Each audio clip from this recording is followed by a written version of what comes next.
Welcome to your Barbados Today Evening News Update for Wednesday, April 14. The reopening of schools has been delayed by a week with the third term set to start on April 26. Word of this from Education Minister Santia Bradshaw, as she outlined that a massive cleanup exercise was underway at the island schools that have all been inundated with ash. Bradshaw gave the update at a press conference this morning. So far, the ancillary staff have started to clean up where they can on the inside and on the outside of the buildings, but we recognize that more technical assistance is going to be needed to assist them in reaching difficult areas and difficult spaces to carry out the in-depth cleaning. As you can appreciate, we have multi-story buildings. It is not that straightforward to just, use one ladder to be able to reach the guttering. And therefore, we will have to have persons who may have the appropriate equipment to be able to assist them in clearing the guttering. We also recognize that we're going to need the professional cleaning services and other technical staff to be able to assess the AC units, the PVC panels, there are a number of photovoltaic panels at a number of our school buildings. We also have the water tanks, which we're in the process of being cleaned, but again, those will also need to be checked as well. We've got the generators that we would have installed during the hurricane preparedness program. Those are also having to be inspected by the relevant professionals. And of course, the issue of clearing the gutters and properly disposing of the ash will require its own specialist teams to do that as well. Minister Bradshaw, however, could not say whether the delayed start of the term would affect this year's common entrance examination. Getting ready for an exam, I think for most children at this point in time, is the farthest thing from their minds. I think we just need to get the country back to a level of normalcy. And so long as we're able to overcome this period, I give the assurance we'll make some decisions very quickly and announce to the public what we will do as far as common entrance, but generally in relation to online and certainly in relation to the future for a number of our students. In other news, the Caribbean Disaster Emergency Management Agency is all set to hit the ground in St Vincent and the Grenadines to assess the impact of the eruption of the La Soufrière volcano. At today's press conference, CDEMA's Executive Director Elizabeth Riley disclosed that a detailed damage assessment team was deployed to get a true picture of the situation. It takes just one. We have 17 named storms estimated right now with 8 hurricanes and 4 major hurricanes. So please bear this in mind. This is going to bring another level of complexity to our colleagues in St Vincent and the Grenadines. And of course, we'll continue to support them as best we can. Riley revealed that so far 20,000 people have been displaced and 3,984 are staying in 87 public shelters. Another 2,048 persons are staying with 446 families. She says CDEMA will fully support the country's recovery.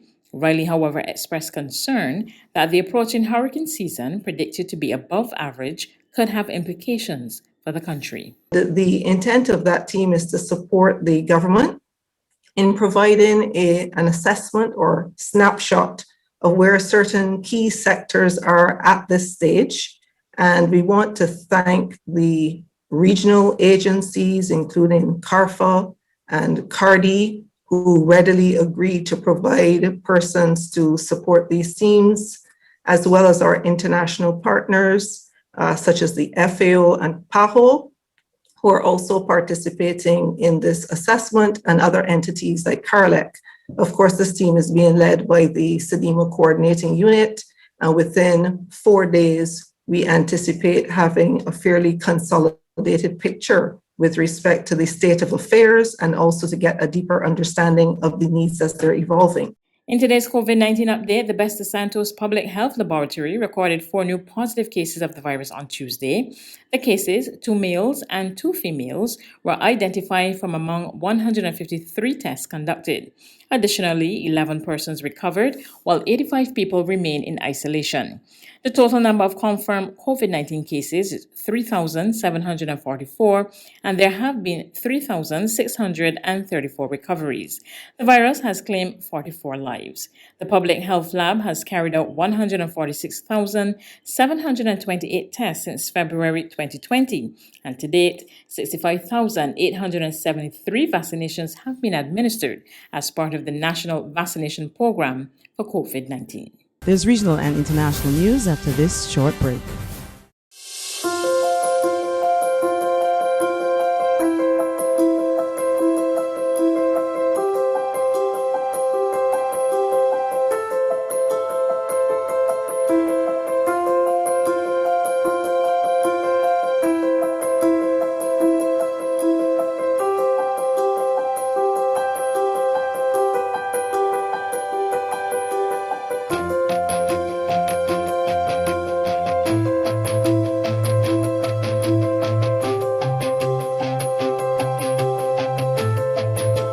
Barbados Today, news you can trust.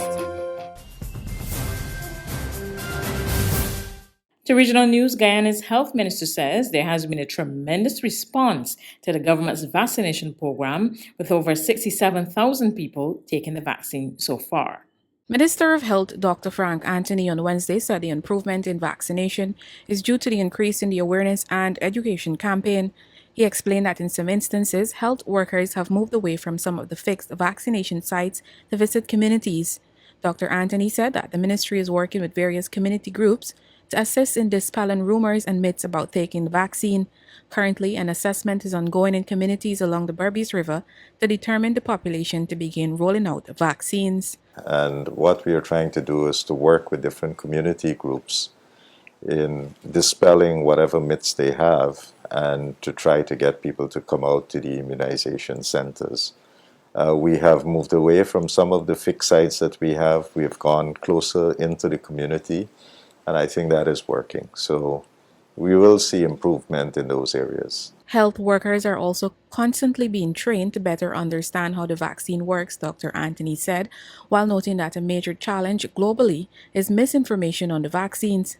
Meanwhile, in a Facebook post, advisor to the Ministry of Health, Dr. Leslie Ramsamy, said by the end of this week, Guyana will have enough vaccines to provide 156,000 persons with their first dose. Furthermore, with more vaccines arriving in the following weeks, this number is projected to increase to 261,000. On the international front, the white suburban police officer who fatally shot a young black motorist during a traffic stop in a confrontation that ignited 3 nights of civil unrest was charged with manslaughter today, a day after the officer turned in her badge. We get more in this report from Reuters Television. Kim Potter was charged with second-degree manslaughter in the death of 20-year-old Dante Wright. Her arrest came a day after Potter, a 26-year veteran, resigned from the Brooklyn Center Police Force, as did the police chief. Dante Wright was fatally shot Sunday afternoon after being pulled over for what police said was an expired car registration. Authorities say the officers discovered there was a warrant out for his arrest. They say when Wright began to struggle, Potter accidentally drew her pistol instead of her taser. She can be heard on police video shouting, "I just shot him." During a Wednesday press conference with civil rights activist Reverend Al Sharpton, Wright family attorney Benjamin Crump said he was outraged by yet another police shooting of a black man, especially in Minnesota. It's just so unconscionable and unbelievable, Reverend Al, that within 10 miles from where the trial regarding the killing of George Floyd is taking place, that a police officer will yet again kill another unarmed black man. If ever there was a time in America when the police should be on their greatest behavior, their best behavior, it should be now, and especially in Minnesota. That's right. I mean, it's just unfathomable. Wright's death sparked several nights of protests. That's news, but for the very latest, visit our website at www.barbadostoday.bb. You can also subscribe to our e-paper, email updates, or like us on Facebook, and sign up for our breaking news alerts via WhatsApp. We're also on Izumi Media and bus terminals, as well as screenplay at supermarkets and gas stations near you. You can also hear us on Mix 96.9 FM and Capital Media HD 99.3 FM.